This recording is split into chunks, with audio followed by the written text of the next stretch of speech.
Okay, I'll also switch to English. So again, thanks for the invitation. I'm very happy to be here. It is actually my first general audience talk, so I might be a bit more technical than I should have been, but I'm learning this stuff. I'll just present myself briefly, and then I'll go over the presentation.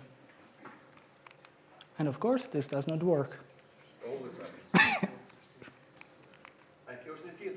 Okay, it works now. So as Sven said, I did my bachelor degree in computer science here at University of Pristina. I think I finished roughly 13 years ago. And afterwards, I did my master's degree in Venice, Italy. Slightly better building. After that, I did a PhD that was joint between University of Venice and Zurich University of Applied Sciences. After my PhD, I worked for roughly a year at NVIDIA in Santa Clara, US, and I also spent a summer working in autonomous driving in a startup called Argo AI. It was one of the leading autonomous driving companies in the world back then. I came back to Europe, spent a couple of years at Technical University of Munich as a postdoctoral researcher. And since last April, I believe, I started in London as a research scientist at Huawei NOAA. And what I'm doing there is basically research in visual LLMs and efficient AI. I'm going to go over these topics. What does it mean a bit more precisely? During my PhD and my postdoc, I also worked in quite a lot of topics, starting from metric learning, self-supervised learning, active learning, open world detection, and so on. I also did a bit in work in fundamental AI, like just understanding how AI works. I publish papers in pretty much all the top-tier venues in machine learning and computer vision. If someone is interested for whatever reasons to check my papers, they can be found in the link here. And the talk today is mostly going to be based in two papers that I published this year. The first one was presented in Seattle, I believe in June. It's called Improving Knowledge Distillation Using Orthogonal Projections. And the second one is going to be presented in Vancouver, Canada in December. So these two conferences are actually the most rated venues, publishing venues in entire computer science and engineering, as can be seen from Google Scholar here. I think that's it for my presentation. So I'm going to now start a bit, that was it for my introduction. Now I'm going to start a bit talking business. Okay.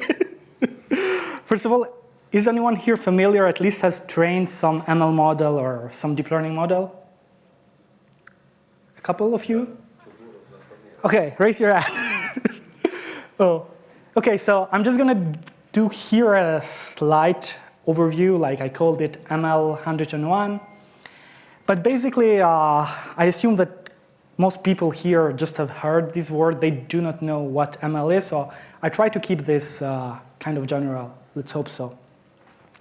So I would call that ML is basically the science of making some predictions using a model that is trained in some data. Does this make sense? So let's say we have some, I'm going to go with the dumbest example that someone can make in ML. We have some data, for example, let's say we want to make the prediction of what the price of some apartments based on how big is the apartment and how many bedrooms it has. And by this is the thing that I call the data, that I put like an arrow, like these two. And we want to make prediction. For example, if some apartment is roughly 2,000 feet square and it has 3 bedrooms, it should cost, I don't know, like 400K. And then if some other apartment is this size and it has 3 bedrooms, it should cost 330K. Now, what we want to do is to train a model. And I'm going to use in this presentation mostly neural networks, but it can be any type of model. That given this type of data, it needs to make this type of predictions here. So basically, it should learn from this data set to make this type of predictions. Is this clear for everybody? Cool. Okay, so I'm going to be now a bit slightly more formal and also a bit more general. Because most people, when they think about the data, they think about tables like this. But data actually, it's much more than this, and it can be literally anything. So I've worked mostly in images, so usually when I talk about data, I'm talking about images, stuff like this. Well, they're very small, but you know. And data could just be like text, a lot of text, like this. Could be, for example, high-frequency trading, like just the values of the stocks, how much they have been changing for the last few days or few months or last few seconds. Or it could be autonomous driving data, like someone who has driven a car for a long time, and then we want to make a system that is able to drive autonomously. Or maybe it could be just type of medical images, and we want, for example, to learn how to classify tumors if they are benign or malignant.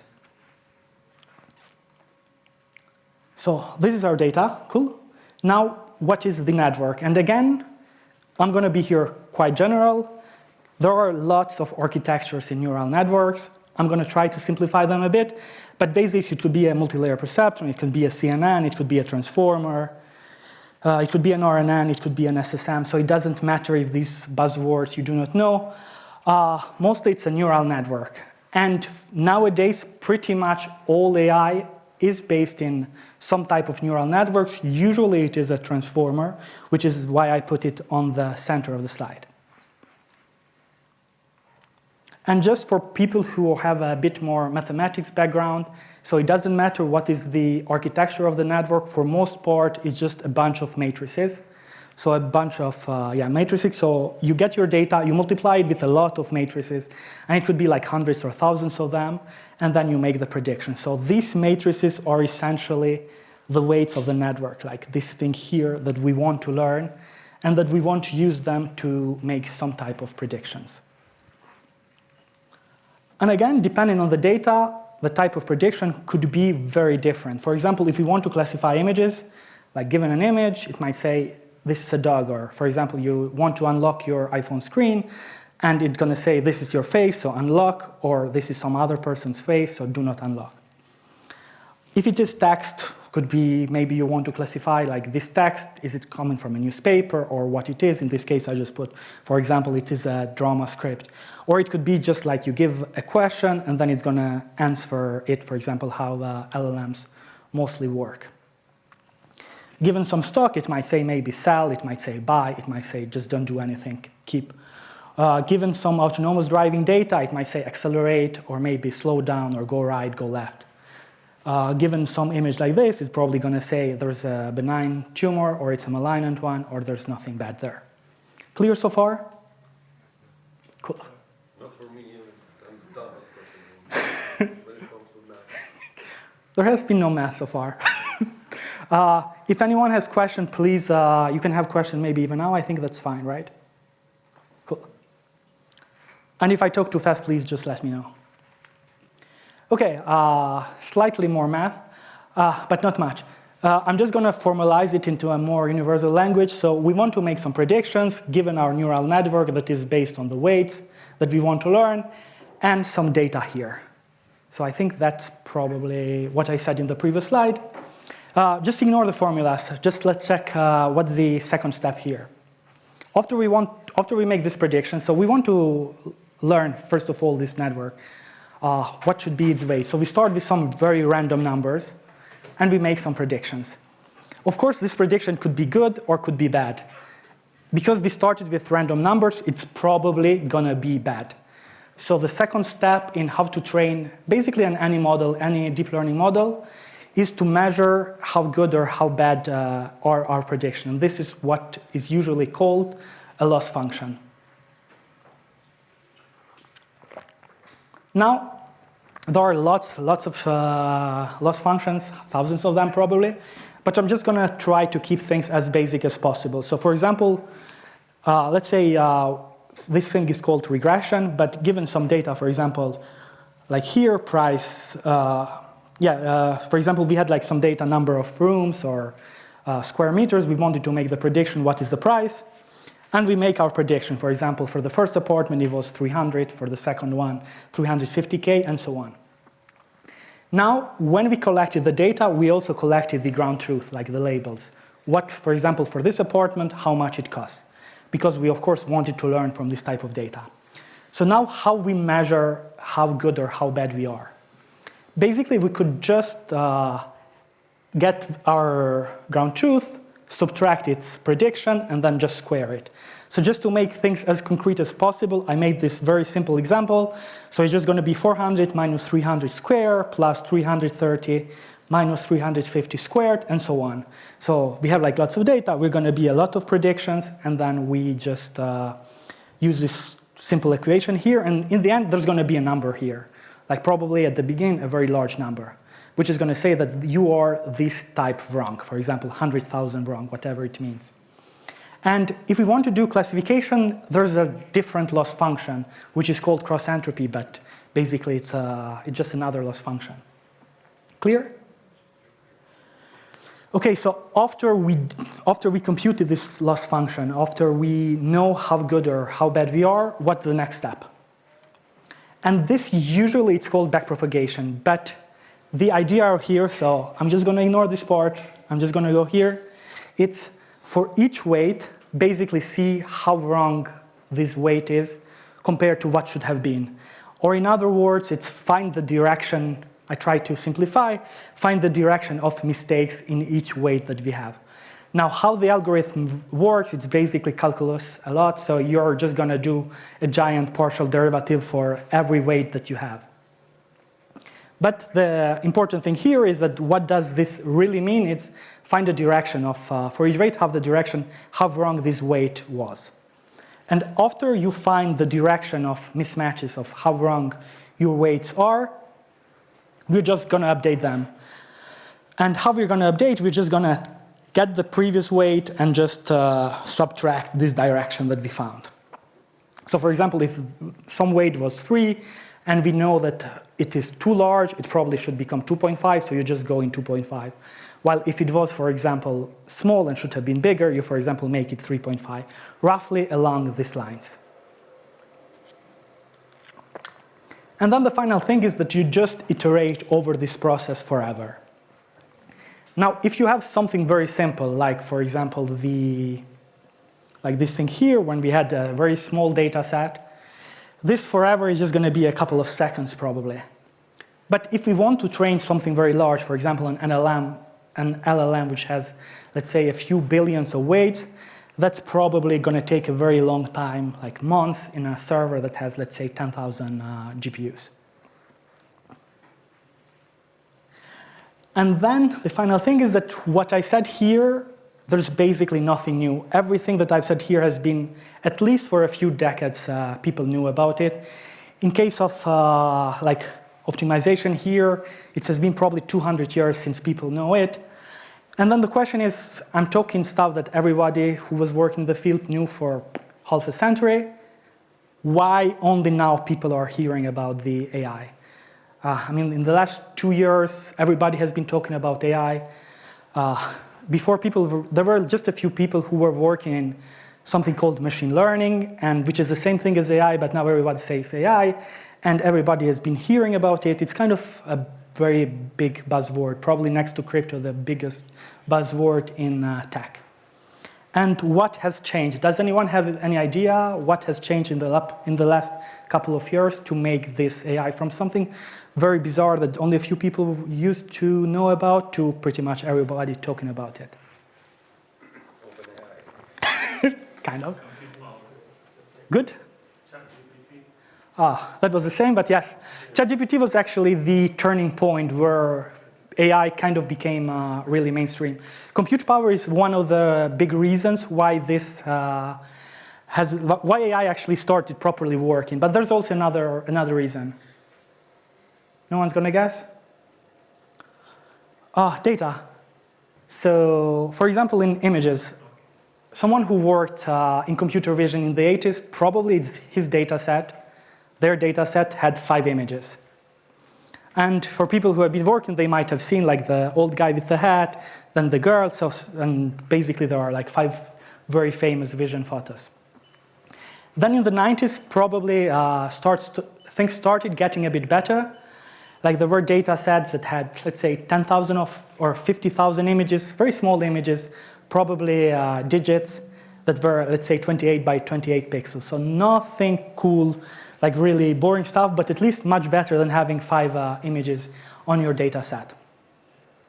And basically, I'm going to go for every decade here. In the 2000s, there was this ImageNet called, like a really large data set for back then that has 1.5 million images. And there actually people started doing a bit better in vision. So people actually started using these neural networks to solve some particular problems. And then things started becoming exponentially bigger. Like in the 2010s, you had hundreds of millions of images, and nowadays we have billions of images. And the same has happened on the text. Maybe like 20 years ago, people were using like the work of William Shakespeare that has 250,000 of words. Nowadays, like big LLMs like ChatGPT or Llama have been trained in a few trillion words. So like going from 250,000 to 15 trillion, that's like a really gigantic number here. So you've seen how the data has been exponentially increasing. And the second thing, as Bestor said, is that the compute power has been increasing exponentially also. So this is probably just in the last 6 years. So we had like neural networks that had something like 100 million weights. So if you had a network that had 100 million weights, that was the large network. When I was doing my PhD, that was what I was using. And it was already kind of big. You needed to use it on the server. And nowadays, the largest networks have somewhere around 500 billion of weights. So those numbers in the matrices that I mentioned. So you can see going from 100 millions to 500 billions, that's quite a lot of jump for over 6 years. Now the question is, how did this happen? And it does not have much to do actually with the algorithms. What it had to do is with almost fundamental law. It's called Moore's law. It's one of the things that it's studied at the beginning. For example, if you're doing an intro to computer science course, you're going to hear about the Moore's law. It's not really a law. It's more like an observation that some guy from IBM did maybe 60 years ago. But what he said was that number of transistors on a microchip roughly double every 2 years. What does this mean is that microchips, basically transistors, become smaller and smaller. Nowadays, like TSMC is probably building building transistors that are somewhere maybe 3 nanometers, so that are like really, really small, and you can fit lots of them into your GPUs. So the more transistors you can fit, roughly speaking, the more powerful your system is, the more powerful your GPUs are. Now there's been another pretty important observation. Some people knew it, but this has been a bit more formalized. It's from Rich Sutton, one of the most important people in AI, like the father of reinforcement learning. And he made like a pretty interesting observation. He said that algorithms, they are important. And how historically AI has been working, someone kind of uses some domain knowledge, for example, how a computer should process images, for example, based on how he thinks the brain is processing images, or the same for the text, and builds maybe a system like that. And of course, it's going to make a tiny bit of progress. But this progress, it's really tiny, so it's going to saturate very quickly. And now the big progress is going to happen when someone finds a way to exploit as much compute power as possible in as much data as they have. And this is going to make like this really big jump. Like it's going to make basically stuff from just incremental progress to really stuff's properly working. And then he says people are going to forget about this, and this has been historically always happening. They start again putting domain knowledge. So maybe when you hear stuff like neurosymbolic AI or stuff like this, it's people putting their own inductive biases into the algorithm. Maybe making a tiny bit of progress and then a decade of stagnation until someone finds a new architecture that is able to exploit more data and more compute power. Probably the biggest, like the last big jump on this was in Transformers in 2017, which was like a new type of neural network that seems to be much better to use more data. And of course, more compute power, which consequently means that it's able to make better predictions. Okay, so we have this bitter lesson, which means that all we need to do is make networks as large as possible and that data as much as possible. And then we have the Moore's law, which is going to say basically every couple of years, your compute power is going to double. So what's wrong here? Yeah, the increase in this, it's much faster than the increase on the other one. So you see, basically, every 10 years, this is increasing significantly. So we're saying, for example, from hundreds of millions to a few trillion. So that's actually, to the best of my, like if you assume 10 trillion, that's a 100,000 time jump within a decade. And we cannot make GPUs that are 100,000 times better in a decade. We can probably make GPUs that are 10, 20 times better. So what most of my talk today is going to be, it's that what we want to do is to train very large models in massive data sets, but adding this constraint here. We want this to be also as efficient as possible. We do not want to wait like 100 years for the GPUs to increase so much that we could handle all the data. And of course, nowadays, because there are so much more sensors, so much more systems that can get data all the time, like this is just going to increase. We don't need to do anything for this to increase. So what we need to do is to work here so we could actually exploit all the data here. I'll go and get some water. So basically, solution is probably a very strong word, but my work is going to be like these two papers that I mentioned at the beginning of presentation. And basically, the first idea is like distilling the knowledge of a large network into a smaller network. I'm going to go a bit more details. What does this mean? And the second is basically train larger networks in small GPUs and how to do that. So what is knowledge distillation, like the first idea? So I already said having a large network is very good. Like this is going to be very, like it's going to work very well. But for a lot of problems, we need to have small neural network. And the idea is basically, again, compute power and memory. This network could be very good, but you cannot fit in an edge device, like in a computer or in a smartphone. For example, stuff like ChatGPT. Well, ChatGPT we don't really know because it's closed source, but its own equivalents that are open source, like Llama 405 billion.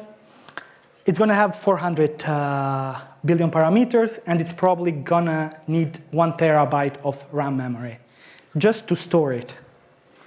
Now, of course, you cannot have a network with 1 tera into a smartphone that has, let's say, 8 gigs of memory. So what we want to do is, for example, if we want to have our own LLM, let's say, in our own computer, could be for many reasons, like one is just because you want to. The other is you want to have it in your laptop because you do not want to give free data to OpenAI. Maybe you're a company that have sensitive documents that you cannot just upload to so OpenAI can see them. You want them in your device so no one can see them. But your device is that laptop here, and basically you need something very small. So this idea of knowledge distillation, roughly speaking, is you want to distill the knowledge of a large network into a small network. And the question is, how do we do so? First of all, we train this network with the recipe that I explained before, or more likely, some big company has already trained a network and has open sourced it. Now you get your small network that can fit into a device, and you train it, again, using the same recipe that I explained before, but you add another loss function. So, of course, you want the prediction of this network to match the ground truth, but you also want the predictions of this network to match the predictions of the large network. So in other words, you have like your small network is going to have two goals. One is to be able to predict the ground truth, and the second is able to predict these, whatever prediction the large network has done. So two loss functions. And the idea is that by doing so, your network not only is able to basically to make good predictions, like to learn what it needs to learn to predict, but also it's able to extract the useful knowledge from the large network into the small one. And let's make a bit maybe more concrete how this can be done. Let's say we want to predict what is this, this bird here. We have a network already pre-trained. It's called teacher. And we have our student network, the one that we want to train. So basically, using the recipe before, we just add this term here. And it really doesn't properly matter what it is. Let's say we just get, for example, this network has compressed all this image, let's say, into 6 numbers. In reality, it's probably something like 1,000 or 10,000 numbers, but let's just make things very, very simple. You have 6 numbers here, and then for the student, you have 6 numbers. And then you're just gonna check the difference of this number. For example, if you had here 5, here 3, this is just gonna be 5 minus 3. And if you had like here 4, it's gonna be 0. So you're just gonna make this difference as I explained here. And by just making this simple modification, your network is just gonna work quite a lot like this network. It's basically gonna work as good as the teacher here. Now, does anyone see any problem with what I explained here? Yeah, I kind of cheated a bit because if I mentioned, I said here the teacher should be big and the student should be small. Because the teacher, someone trains it on the server. It doesn't need to be big. Teacher, student, we want to have it into your iPhone or your laptop and needs to be small. Here I put them both the same size. So this, of course, doesn't seem a problem, but there's not much to learn here. Because if this teacher is as big as the student here, you don't need to learn anything from this. We want to learn from a much larger teacher. So let's make the teacher larger. I'm not sure if you can see, but I want to represent that this is small and this is large. And now, if you can do what I just explained in the previous slide, everything's going to work. The only issue is that if the teacher is large, now also teacher's predictions are going to have more values than the student predictions. So for example, here we have 12 numbers, and here we have 6 numbers.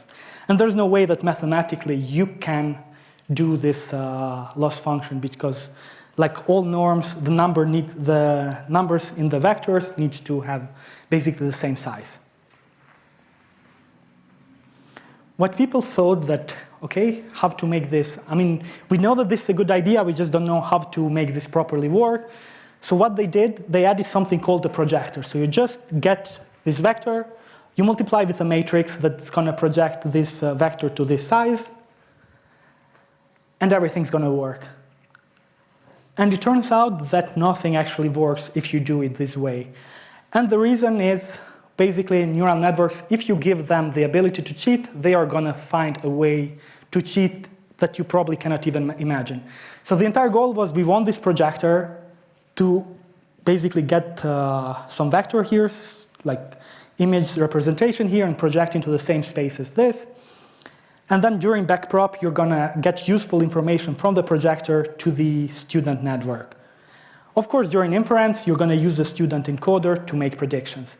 But the issue is that the projector, for whatever reasons, learned to cheat, so it actually doesn't give any useful information to the student. It just learns how to make the loss as small as possible without passing information into the network that you want. Now, the reason why it does this is heavily mathematical, but trust me, that's basically how this works. And here is basically our observation that we fixed this issue. With this, so what can we do? Again, how we came to the idea and how we implement this, it has, I would say, quite a bit of math. But basically, the idea is that if we ensure that this projector, it's an orthogonal matrix. An orthogonal matrix is just a matrix that its transpose is the same as its inverse. If you don't know what I said, it's fine. But if you have done a linear algebra course, you probably, at least some words here might make sense. But basically, if we transpose this matrix and then we multiply with itself, it's going to give us identity matrix. So if we can just ensure that the projector is going to be an orthogonal matrix, everything is going to magically work. So this is just a picture of that. What we do is the same thing as before. We just ensure that when we project this matrix is an orthogonal matrix. And this is our entire paper that we presented in Seattle this year in CVPR. I'm probably just going to show a bit of numbers. But what we did, assume that we have a teacher that reaches 84% accuracy, and it has roughly 100 million weights. And we want to have, for example, a very small teacher with 6 million weights that can fit basically everywhere. It might maybe fit in your fridge if it's a smart fridge. Then, using our method, we could improve the accuracy from 72% to 78%. Now, there are a lot of other methods that have been working on this and have been improving accuracy. And one thing in top-tier venues, if you want to publish, basically you need to outperform every other method. So that's what we did. And then if you want to increase it a bit more, let's say we have a budget of 20 million parameters, we could reach almost the same number as the teacher there. This is an image classification. We tried it in detection. You see the same pattern probably holding, something like 3-point accuracy improvement everywhere. We tried it in language. We tried it into other tasks that have nothing to do with computer vision, and everything works here. In my lab, we decide to publish everything open source, despite being a private company. So if anyone would be interested to play with this, you can find the code here. And I basically explained the first paper. Now, that works, as I mentioned, in language. And we could use the same method, for example, to train a teacher-student LLM. But the issue is that LLMs are just so large. Like, even fitting a teacher into a laptop is quite impossible if you want to have a large LLM. Like, the first L in the LLM stands for large. So large language model. And there's no way how to, like, just training a single network is large. Imagine now training two pretty large networks at the same time. That's going to be larger, and probably it's not going to fit into most GPUs. We did an analysis, well, actually, other people did analysis, and they saw that in our recipe, making predictions is pretty efficient, so it does not take lots of memory. But doing the backprop, when you actually change the weights, that's what takes most of the memory. So it's going to take something like 3 times more memory than the part when you do the prediction. So if we could only change a bit this backpropagation, so how we do it, if we can just maybe reduce this memory from 3 to the same as in forward pass, then we could potentially train a large network into a student-teacher framework. That's how we did in this Valora paper. Just got accepted actually last week in Europe. It's going to get published in December. So main idea, simplified, is that we want to compress our activations. So I think this picture is probably better. This is the weights of the network. There are other people who knows how to compress them. There's a lot of papers who have been doing that, but not many papers have been working into compressing the activation. So we have our data, like the network is going to represent this data into some type of large matrix, and we want to compress this matrix. Now, how we did this, it's actually not that hard. We just kind of cluster, we just group our matrix. Let's say our matrix has 128 values. In reality, of course, it's going to have a lot more. And let's say we divide into 4 groups. No, in this case, actually, it has 512. Sorry, it has 512 values. We divide it into 4 groups, each having 128. And then we just multiply this with a vector of size 128, and this is just going to project this into a single number. And it's going to project this thing here into a single number. So in the end, we're going to have 4 numbers here. Now, during backpropagation, we just need to kind of project it back into the original space. Very simple, can be done. You just, instead of multiplying with this, you multiply with the transpose of this. So you just get this matrix, you put it in this way, and it's going to return you into the original space. Of course, it's a compression, so it's lossy. You're going to lose some type of information, but we saw that empirically, that's fine. And I just gave here PyTorch pseudo code, but there's nothing fancy here. We make our predictions, like for every layer, we multiply the input with the weight of that layer. We do this compression, and then we just save these. And then when we are doing backprop, we just do this reconstruct, which is the same thing as compression, but instead of using this matrix, we use its own transpose.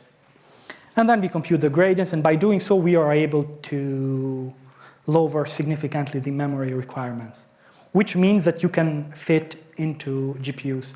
And if you have lots of GPUs and you don't care, you can still care about this because then you can just have a larger network. So of course, you have more compute power, you can afford a larger network. So why not? We know that larger networks are going to work better than smaller networks. Some results here, I think this is probably the most interesting. We compared with other methods like LoRa, for example. It was kind of the main paper into compressing the weights of the network. And let's say we have our network that has 7 billion parameters. We are able to do like 1 point better than LoRa while lowering the memory by half. And then if we make a larger network, for example, 13 billion, we are again much better than LoRa while lowering the memory in half. Now, if you can see, the interesting theory here is that despite that we are using 13 billion parameters, our memory is roughly the same as memory of this other method that is using 7 billion parameters. And if you check the accuracy, for example, if you compare this 8.8 gigs of memory with 8.48 gigs of memory, if you check the accuracy, here we have 48, while before the others had 38. So we're actually using the same memory size, we're improving by 10 points. Now, of course, someone might say, why 8 gigs of memory? So we just wanted to have this comparison using like a small network. We actually even showed in the paper that you can fit this type of LLM that is actually pretty good into gaming graphics. So you don't even need to have like 800 or 800. You can just have a cheap gaming graphic, and you could actually use an LLM, train an LLM here. Of course, if you have bigger graphics, this basically just linearly scales. So if you want to have a network with 400 billion parameters, of course, you need more GPUs, but still it's going to be significantly better than the previous method. We tried other stuff like in fine-tuning, other types of neural networks, but this is basically the same story, that compared to other methods, we're roughly halving the memory size and giving a slight improvement on the, it's called perplexity, but it's kind of the equivalent of accuracy in classification. That's it, actually. I think I'm pretty much in time, 5 minutes remaining. Thank you. I'm happy to have connection in LinkedIn. People can find slides here. So yeah, thank you for the attendance. And I guess Q&A. Okay, microfoon në kom. One. Test. Kush e don për pyetje, komente? Për ndryshe, unë muj me thonë me plot përgjegjësinë se sa në vesh të marr, ndoshta pse nuk jam i fushës, edhe ndoshta pse ky ka qenë një prezantive më teknike që kemi organizuar një CK. Po besoj për këta që janë, unë s'kam as pyetje, s'e di as për çka më të pyet. Jo, mund me po teknik. Jo, hajgar po bëj pak, po megjithatë komuniteti është, pse unë s'kam edhe background teknik, kështu që nuk është që s'po ta lufojnë ty. Okej? Mund edhe pyetje veç normale për AI, se s'ka në temë. Okej, Gerti aki pyetje. Gerti këtë gara të matematikës e ka fituar, që duhet me pas pyetje. Matematikës dhe programimit të tretë. Deshta me pyet nëse keni përdorur error gradient boosting ose keni përdorur metoda tjera që kanë qenë me lidhje. Gradient boosting kum përdor kur kum bë Kaggle, po veç për veti jo diçka në punë, se edhe PhD-n edhe krejt research e kum bë neural networks. Gradient boosting është veç collection of decision trees. E di që funksionon kogja mirë XGBoost, ka dhe verzione tash më të reja që njerëz që dojnë me fitu Kaggle nëse i ki data në tabular, pra sikur në fillim slide-eve që e po tani tabel me data, ndoshta mas mirë ti është me përdor në ai verzion të boosting trees, XGBoost ose diçka ngjajshëm, po për veti ka më shumë eksperiencë thjesht që kur kom lujt Kaggle moti para një dekade gati. Deshta edhe pyet në çfarë modele ndryshme keni përdorur, shembull me random forest ose me linear regression ose çka saktësisht? Po flot për këtyne që i përmene, që që thash, XGBoost me sa e kum po, funksionon pak ma mirë se sa tjerë, po më karo me përdor thuja just kanë classical LM, SVM, decision trees, boostin që përmende, regression, e masanina neural networks. Neural networks funksionojnë deri dikond për tabular data, ka paper që thonë që funksionojnë ma mirë se XGBoost ose algoritme tjera në tri, nuk menoj që është për një me. Nashta mundet dikush, për në përgjithësi është shumë a thjesht me përdor një XGBoost se sa një neural network për me zgjedh problem në njëjtë, po në përgjithësi problemet janë goxha të thjeshta, dataset tabulare. Në momentin që kalon me data që është më jo strukturume, images, video, text, atëherë nuk ke tjetër zgjidhje përveç se me përdor neural networks me just transformers. Tjetër? Përshëndetje, faleminderit shumë për prezantimin. Deri dikon të kom kuptu, po deshta me ta bëj një pyetje që është pak jashtë prezantimit. Ti tregove që studimet bachelori ke përfunduar në Kosovë, e deshta me të pyet çu ka qenë për ty eksperienca me studiu jashtë edhe çfarë dallime nashta ke vrejt me studimet që i ke bën në Kosovë, nëse mund është me na japni pikpamjen në këtë aspekt. Okej, duket ma ke bërë këtë pyetje në mëngjes, pak a shumë. Në Kosovë, pjesa e matematikës kisha thonë që është deri dikon okej, dosene profesorat i komplikojnë, pa nevojë, edhe mund me kom provimet ma trona se sa që mëson, po në përgjithësi e ki një bazë okej të matematikës. Ka pjesa e programimit menoj që ka mungesë të madhe, të paktën jam ka foli veç për FSHMN në programin e shkencave kompjuterike, nuk e di çu është në universitetet tjera ose në çu është në teknik, po në përgjithësi menoj që të vynë me bë më shumë programim vet. Edhe çu me bë, se të njëjtën pyetje e bota për shpendit mëngjes, mundesh me ka kurse, Coursera, IDX, MIT OpenCourseWare që gjanë kurse të mira për çka don pe universiteteve më të mira në botë dhe për vetim ka rënë ashta më shumë me mësu pe atyne, edhe kur kum shku në master se sa vet pe plan programit master.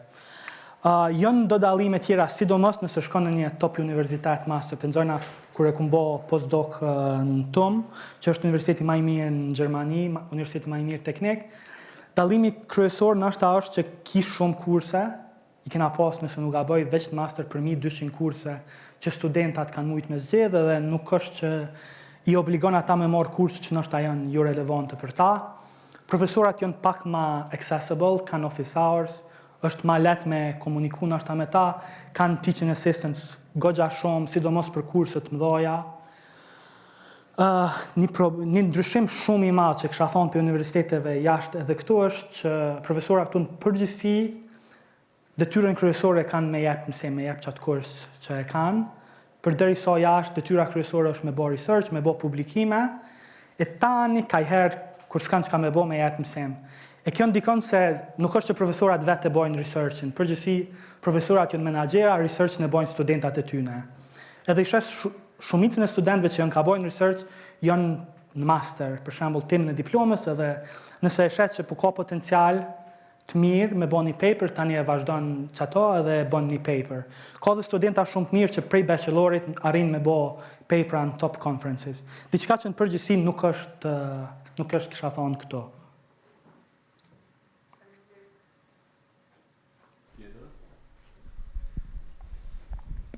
Mirdita, faleminderit shumë për prezantimin, ka shumë mirë shpjeguar edhe pse asun sot që kuptova krejt.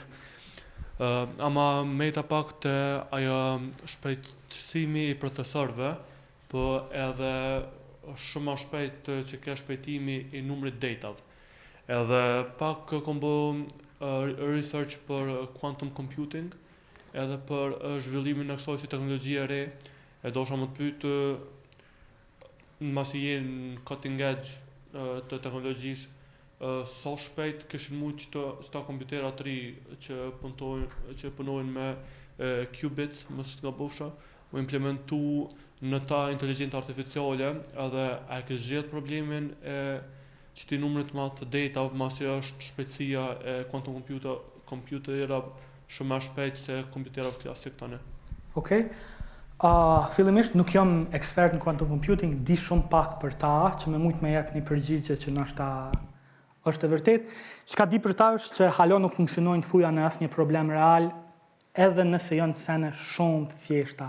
Për shembull, mbledhje dy numrave, halo mund me bo gabime dhe nuk janë gabime, se edhe kompjuterat normal mund me bo gabime, një bit mundet mundru në kompjuter, vazhdimisht ndodhin këto gjëra, po në quantum computing është ma shumë shkak i quantum mechanics që këto ndryshime ndodhin, kështu që me sa e di nuk është ndonjë problem real, sa do i vogël që është, që quantum computing ka mujt me zgjidh. E përderi sa kanë probleme mi mbledh dy numra, kisha thonë që kanë me pas shumë probleme, mi bo krejt këto, që që thash neural networks, tash ti kanë ashta gati 1 trillion weights, me gjas mas 2 vjetë dhe kanë mi pas disa trillion weights edhe kjo është ka rritet, nuk besoj që quantum computing për në të ardhmen e ofert kanë me mujt me bo diçka, me bo naj diferencë, kështu që jam indiferent në drejtem, nuk menoj që që kanë me bo diçka të kun 10-20 vjetë arshme. Amon nuk jam ekspert, ka mundësi që jam gabim krejt. Faleminderit për prezantimin. E përmendëm më herët që zhvillimet, dhe më thonë edhe në AI edhe në ML dhe në krejt, po më varen edhe prej hardware, dhe më thonë prej Moore's Law. Moore's Law veç është të stagnu.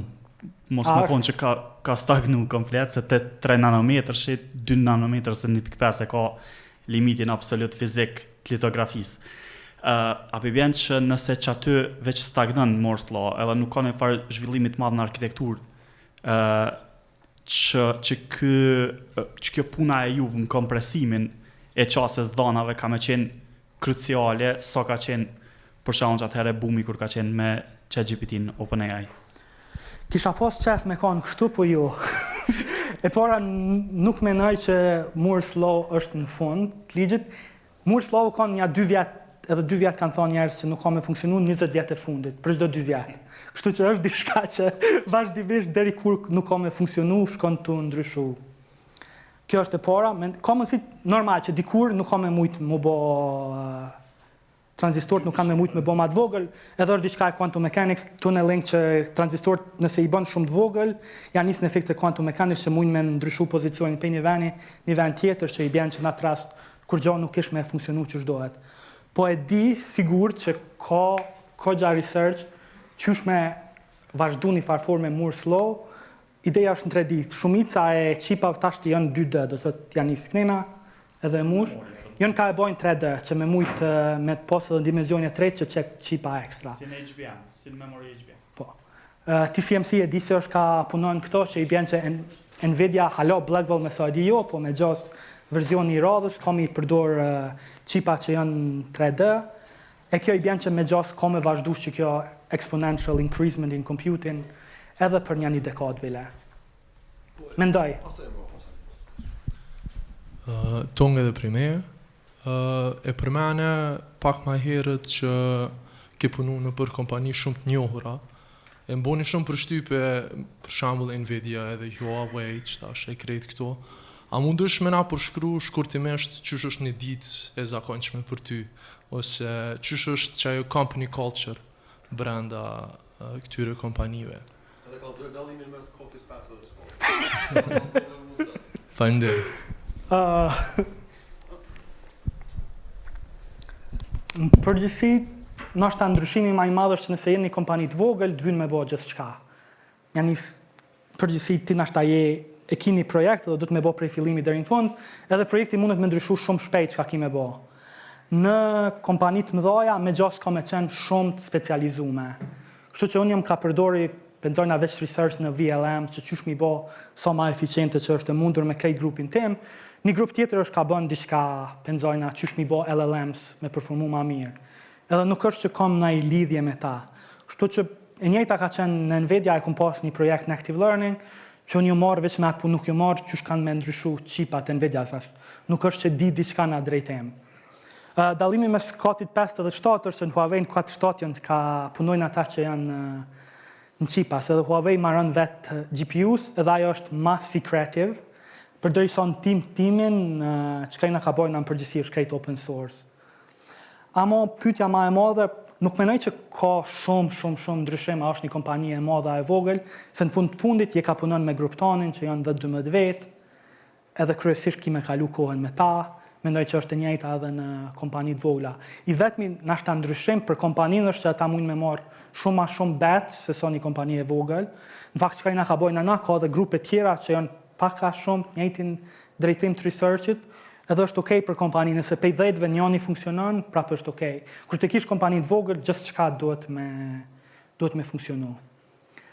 Ndryshimi tjetër është që në kompanit mëdhaja ka gja shumë investime për research. Me sa e di, Huawei investon 6 miliard në research në vetë, të nxorna Google, Meta shumë, nashta 10-20 miliard në vetë, edhe nëse arrin me bot diçka shumë të mirë në research, ka shumë grupe që mund me marrë researchin tonë, me implementu, për nxojna me qitë mas 3 mujve në sistemin e ri që e bon kompania, është e njëjta edhe për Google, për kompani tjera të mëdha.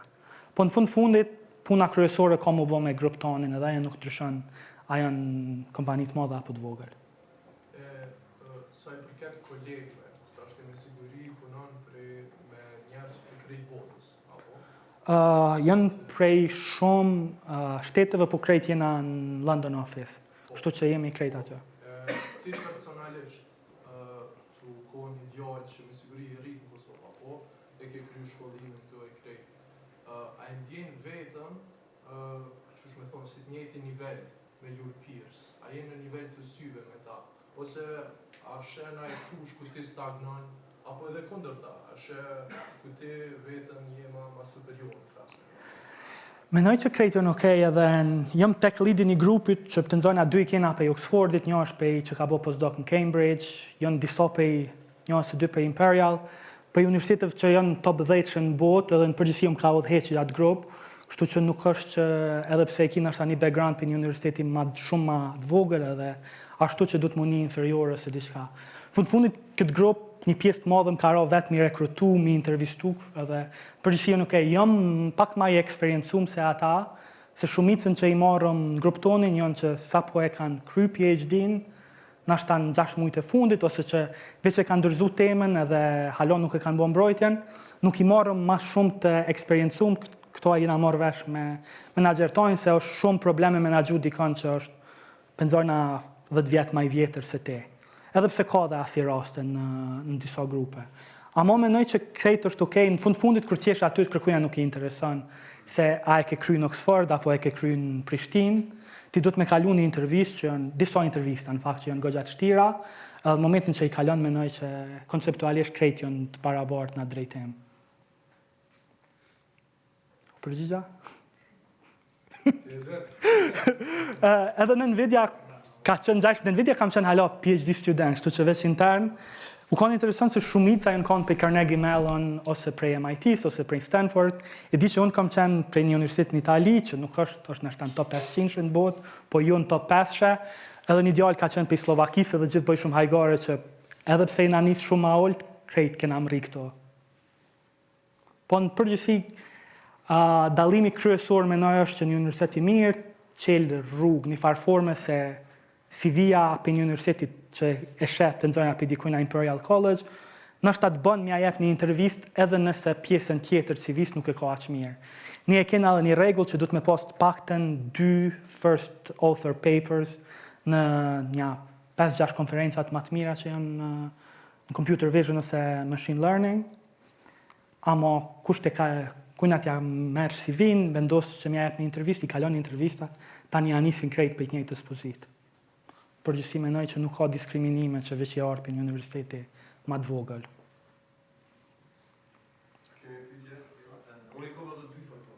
Okej.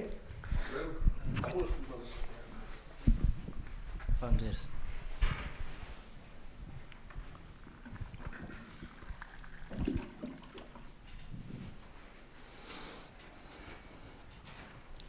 Okej.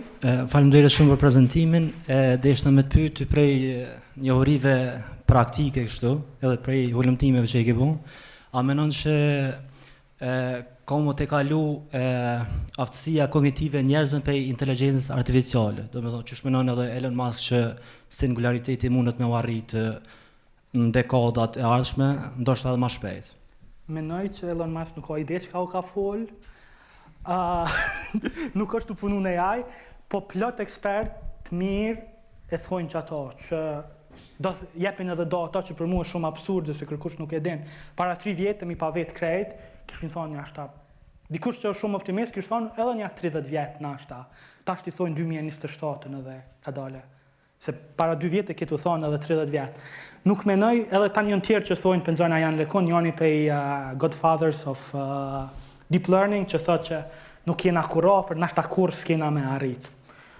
Menoj që është nashta në 2 anë, nuk është që dikush e din, nuk ka profeta në këtë drejtim që me ditë se kur ka me mëri AI, ose a ka me mëri.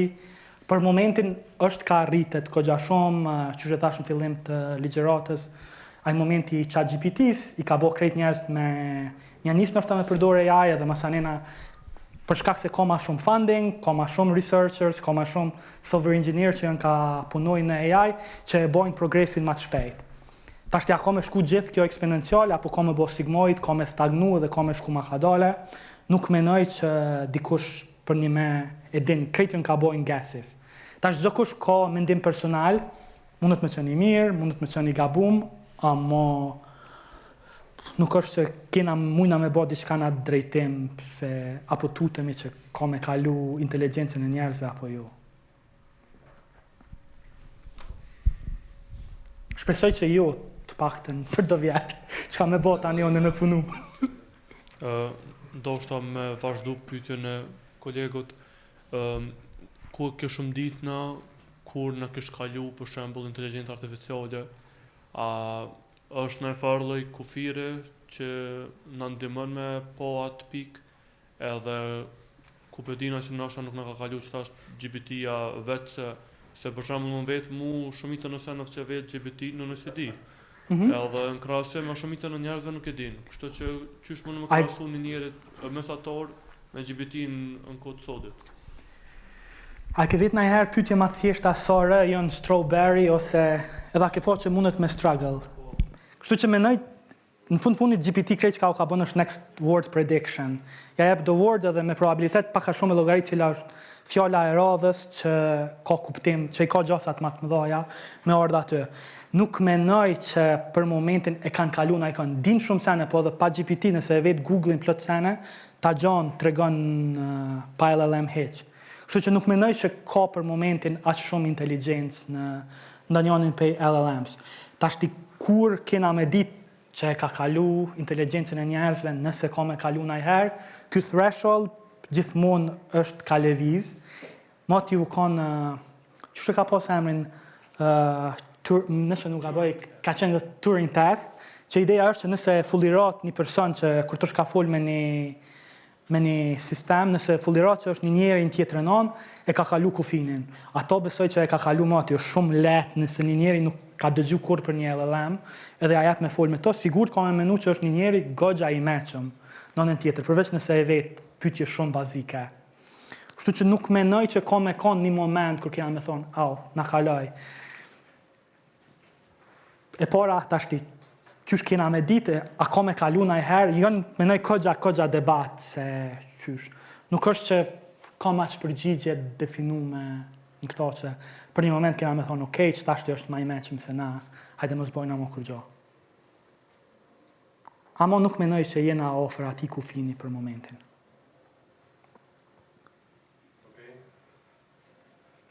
Tjetër, pizzat na kanë ardhë, të bënë milon muftof, në ashtonë për falenderoj. Desa me bodhe një pyta akon bo sot, me interesej ke pse për përdora i fanë.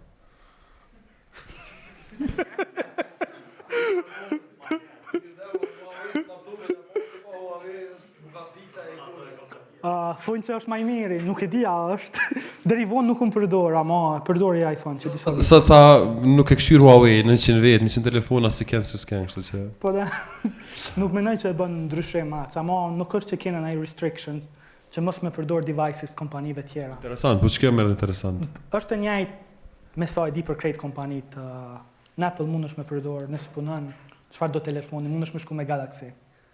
Edhe nuk është se të këshyrin.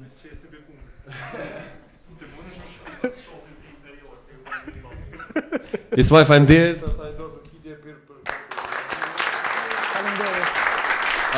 Me kaq po e përmbyllim këtë pjesën e parë, vazhdojmë kotën e parë, kemi pica, kemi Red Bulla edhe mund të shfrytëzoj rastin me njoftumin e një tjetrin, po edhe me fol më teknikisht me Ismail edhe me tjerë. Faleminderit shumë. Faleminderit shumë.